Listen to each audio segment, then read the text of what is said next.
telling and how that can influence the story as it is received by viewers, as well as impacts on how it is created. So just a refresh on the term convergence from last week. Hamish said media forms such as film, television, newspapers that were previously separate silos are increasingly seen as interconnected, and that is essentially the state of convergence, where there's the combination of the different industries.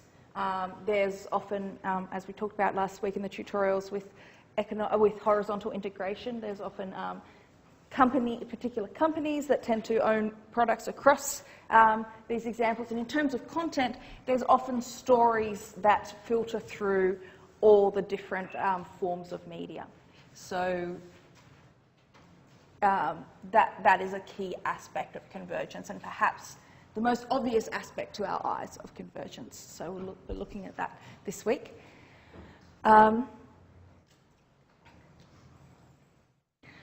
So this will particularly be looking at how convergence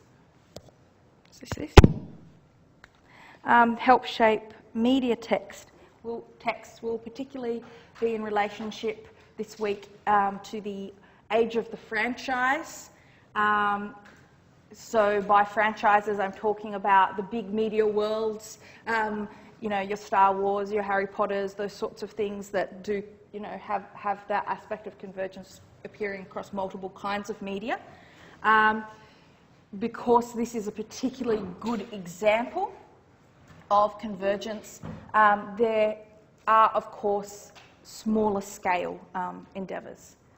And I guess the idea of being able to access and to use many different kinds of media is very important to all sorts of individuals and enterprises today. And next time when we're looking at social media, obviously in terms of social media, you want to have your multiple platforms all functioning together and working together to create a coherent whole. So that can exist as well.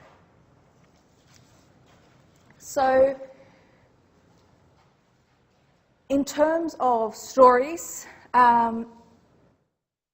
convergence, and specifically transmedia storytelling, and we'll have a definition of that in a moment, impacts on what kinds of stories can be told. So there's a strong emphasis, for example, on seriality. Your sort of standalone films, for example, can't really potentially exist or compete in a world where there are, 55 sequels of The Fast and the Furious, because they're competing against a sort of existing knowledge of a product, that sort of existing juggernaut, and they can't. If you have you can't create a transmedia empire out of one story. The whole concept is that there has to be lots of it, and it has to be spread out. So you have to have that serial aspect, which is associated with a lack of closure. Now, this is not a new way of doing things. Particular kinds of television have long emphasised seriality. Soap operas are maybe the most key among these, and that idea that you never have closure. But I guess this is the idea that you don't have closure so that you can pick up different threads across different media forms. There tends to be an importance on spectacle, because you want to have something that's big and glossy in order to be able to attract people's attention and keep people's attention over the many, many hours it actually takes to view, all the Harry Potter movies, or all the different all the different TV shows and video games and all these sorts of things. You generally don't want to have a particularly complicated plot. Why might this be? Confusing to the audience. Yeah. And perhaps an example of this is in Game of Thrones adaptation, for example. Game of Thrones does have a fairly intricate plot, in the novel, and when that translates into the television show, it can get a little bit confusing. Is that just me? Maybe it's just me. No? So I guess that idea is, while obviously that has been a very successful adaptation,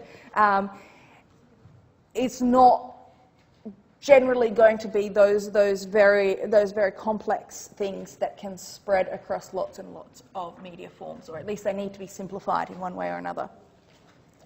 And the idea that your characters tend to have to be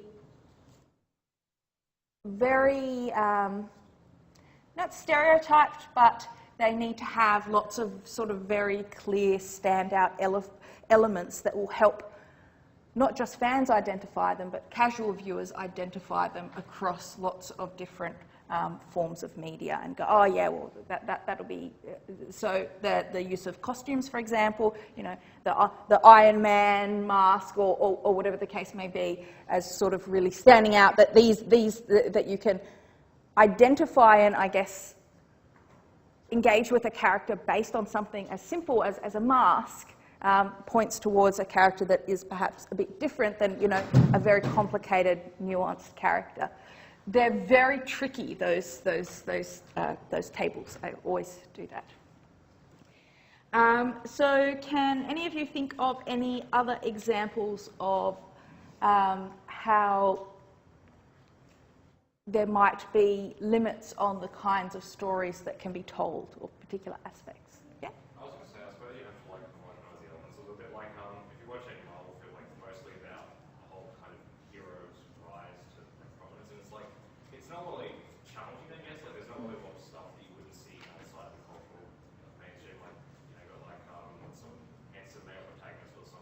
Yeah. Woman in distress, like just stuff like that. That's not really kind of challenging, if that makes sense. Like it's not really too far like out of what we deem as the core. Yep. Yep. Yeah, absolutely. So that idea of homogenizing narratives, and not just characters with whom we can become familiar, but characters with whom we already are familiar potentially from lots of other different kinds of texts. You know, damsel in distress you mentioned there, and various kinds of superheroes and these sorts of things. Yeah, especially with Star Wars too. It's like, well, the new one's gone. There's Skywalker in it. Like, to be much older now, like he's still in. People still very, very familiar with it. Yeah. Yep.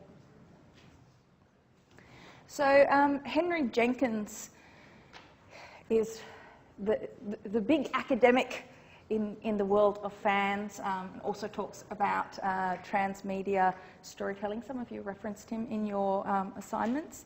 And his definition of transmedia storytelling is that it requires, while homogeneous, while not too complicated, sufficiently complex fictional worlds to sustain multiple interrelated characters in their stories. So this doesn't mean that the story itself needs to be very complex, but taken together, the fictional world must be sufficiently complex to get people interested in wanting to find out more, and wanting to, you know, watch the other Marvel movie or whatever to sort of find out the backstory, or whatever the case may be. It encourages that encyclopedic impulse, and this is very important as we looked at in terms of fandom, and this idea that there's a status in knowing lots of things about something. But it is also, I think, sort of a basic human thing that if, you know, you're like, oh, what's that reference in a movie? What are they talking about? That you might be curious to know, what does that relate to? And I guess that urge to know, to be informed about something, is very key, and a different kind of thing than what we associate with sort of classical Hollywood film, for example, where a lot of theorists talk about it in terms of the idea of catharsis, which if any of you did drama, you'll be familiar with this term. So this idea that, I guess, we get a sort of an emotional release by the end of the film, that it takes us on this journey, and then at the end we're like, okay, that's finished. This idea relies on the fact that it's not finished at the end. So I showed the trailer from Guardians of the Galaxy 2 last week in the workshops. And this is not a spoiler. If you've seen that, you'll know that there are many different sort of scenes at the end, as is the case in all Marvel films, sort of introducing what will happen in the next film and to the characters. So that idea that even as the narrative closes, you want to be very careful to make sure that you open it up again.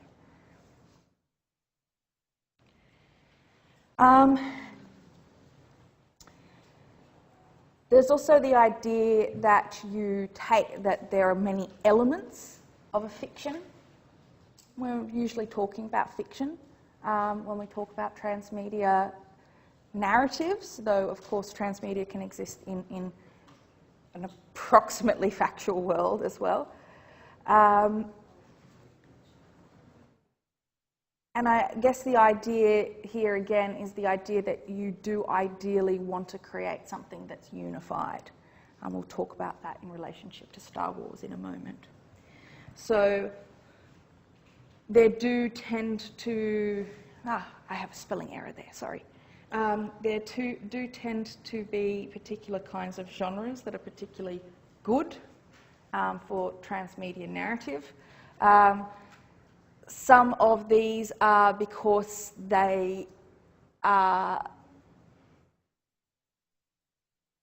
I guess, have very similar narrative structures. So superheroes, action adventure. So it's the narrative in a way holds the different ones together. Others that are maybe less obvious. So like lots of different, say, family comedy films, because family films promote the idea at the end that, you know, it's a sort of an ongoing story, so you can see those different characters across different mediums and so forth. And spin-offs, of course. So this can be quite random and can have, particularly in the case of TV, can have to do more with the fact of whatever show is popular and they want to continue those characters in another format and thus create more ratings and so forth, but it can be very carefully engineered. So, for example, Netflix setting up and the Hell's Kitchen Defenders narratives of launching 4 different shows for their different superheroes, like every 2 years. So it's a very long cycle. It's like a 10-year cycle, and then launching the show that brings them all together. So it is often, and on the part of the big players, a very calculated, I don't mean that in a bad way, a very careful strategy in order to draw people into that world. So potentially, if I've watched Jessica Jones, I haven't watched the other ones, but then I'm like, oh, I might watch the Defenders because Jessica Jones is in it, so why don't I then go and watch these other ones in order to sort of build my picture of the story world in that way. This is not new. This has been happening in comics for a long, long time. So Matthew Freeman talks about crossovers, for example. There's lots of crossovers in comic books that played out with, you know, Superman coming into Action Comics and back and forth in a way that, and I guess this is one of the key elements of transmedia storytelling. There are different versions of the narrative you will get depending on which one you read first, whether you read one of them or all of them. The reader's knowledge about the world is increased by, say, reading all of them, but it might have to do with what order you watch them in or read them in order to how you engage. And thus it's not necessarily it's thus not, sorry, I got distracted when someone left. So it really, the idea is that there's lots of different ways that readers can access a story. And this speaks more towards, I guess, a postmodern idea of audiences rather than the idea of, you know, the author creates something and then everyone kind of responds to it in the same way. All right, this is tinier than I thought it would be, but if you can spy upon those titles, this is last year's top movies at the box office. Just to be clear, as I have told you before, box office is not the only or even the main source of income, but it is a key way of measuring things because it's something we actually can collect. What do you notice about this list? Of like the top 10 are either reboots or sequels. Yep. And I mean, the ones which aren't like Zootopia and my one are like other multi-billion-dollar companies, you know? Yep. So we might not say, you know, that part of, you know, Star Wars or whatever franchise, but we might say a Disney film, and a lot of people go, oh, I'll see the new Disney film. So I guess in that way it creates that kind of sameness as well. I was just about everything on that list is like from some company that Disney, like even from Disney themselves or a company Disney is now like. Yep. Yes, Disney is very good at this. This is one of their great talents. So looking at that, how many of them are standalone films? There's like Zootopia and Moana. Yep. So far, and like Sing, I suppose, and I don't know, La La Land, and The Great Wall, I don't know, I haven't seen any of these. Mm-hmm.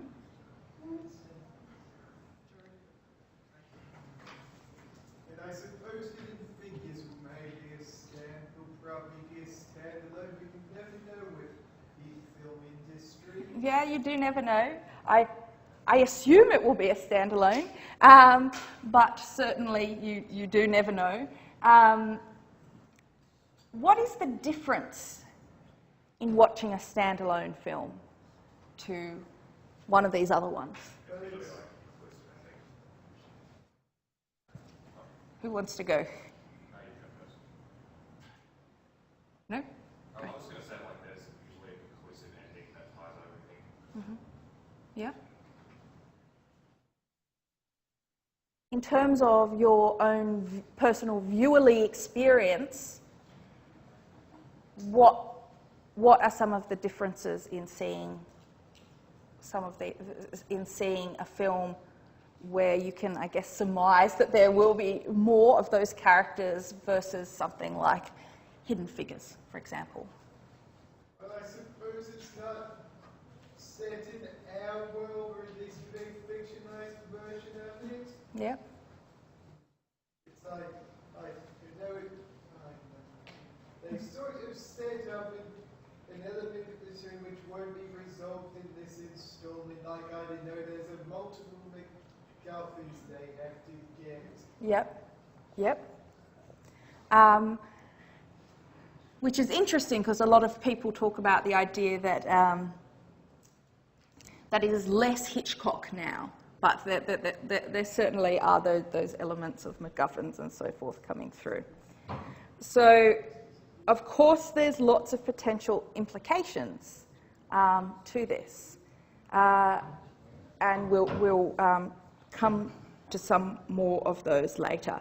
You will notice that a few of the ones that have done quite well that aren't kind of sequels and so forth are Chinese films, which are starting to shine through more in terms of box office, and who, it's a funny thing, it's I guess very American-centric. When they say domestic box office, that's American box office. So of course, it's not necessarily measuring things for that quite as accurately.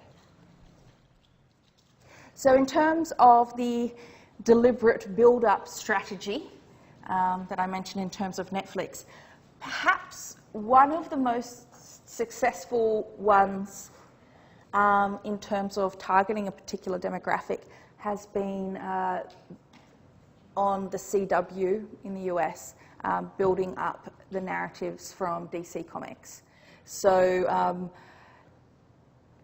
essentially you have had, for some time, they started with Green Arrow. Did they start with Green Arrow? Yeah. They started with Green Arrow, and then they had the Flash, and then there was a sequence of introducing all these different characters, collecting all their own fan bases, and this is an interesting one because it is a transmedia narrative in that it's spread across lots of different texts, so it's, I guess, multi-textual, but it is still mostly just within the TV realm and some internet realms, as opposed to trying to do a much larger sort of spread. And I think this has to do with the audience that it's trying to attract. This is obviously a smaller scale because it's looking at the teen market, and it's I guess, smaller scale productions. But again, once again, as in those other cases, drawing on existing fans of comic books, potentially then getting people to go and read the comic books after, or transition from one to another or back again in order to get a better sense of what's going on and to consume better the characters that they love. Some that are potentially, I guess, have more critical acclaim, if I could say so, is something like The Walking Dead. Also comes from a comic book, and then has had another spin-off, so in a Fear of the Walking Dead, so in a way it does have this transmedia element, but is perhaps looked on more favourably because of the network it's on and the way it was made and so forth.